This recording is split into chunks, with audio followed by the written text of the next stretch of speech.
আমাদের শরীর সুস্থ রাখার জন্য দেহে যে সকল অঙ্গ প্রত্যঙ্গ নিরলসভাবে কাজ করে যায়, কিডনি তার মধ্যে অন্যতম।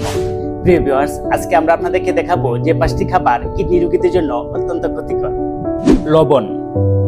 লবণে আছে অতিরিক্ত পরিমাণ সোডিয়াম, যা কিডনির জন্য অত্যন্ত ক্ষতিকর।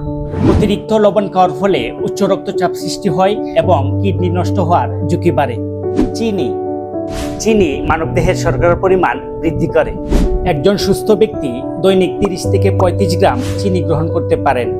অতিরিক্ত চিনি খাওয়ার ফলে কিডনি ও ডায়াবেটিসের সমস্যা হয়ে থাকে।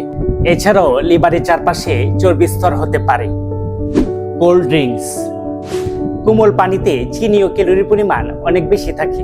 এছাড়াও কোমল পানিতে থাকে ফসফরিক অ্যাসিড, যা কিডনিতে পাথর তৈরি করে ও রক্ত সঞ্চালনে বাধা সৃষ্টি করে।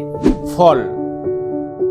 উচ্চ পটাশিয়ামযুক্ত ফল যেগুলো কিডনির জন্য ক্ষতিকর, যেমন আঙ্গুর, মাল্টা, আনার, কলা, বরই, পাকা আম, কাঁঠাল, লেবু ইত্যাদি এগুলো কিডনির উপর চাপ প্রয়োগ করে, ফলে কিডনি স্বাভাবিকভাবে কাজ করতে বাধা সৃষ্টি করে। মাংস ও দুগ্ধজাতীয় খাবার।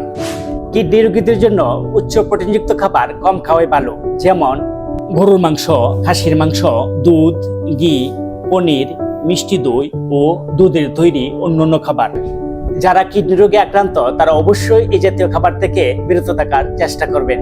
কিডনি সুরক্ষিত রাখার জন্য আমরা ক্ষতিকর খাবারগুলো বর্জন করি, প্রয়োজনীয় স্বাস্থ্যকর খাবার গ্রহণ করি।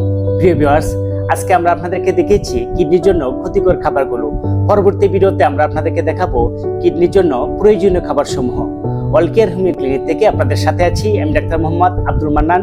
সবার সুস্বাস্থ্য কামনা করে আজকের মতো এখানেই শেষ করছি। আল্লাহ হাফেজ।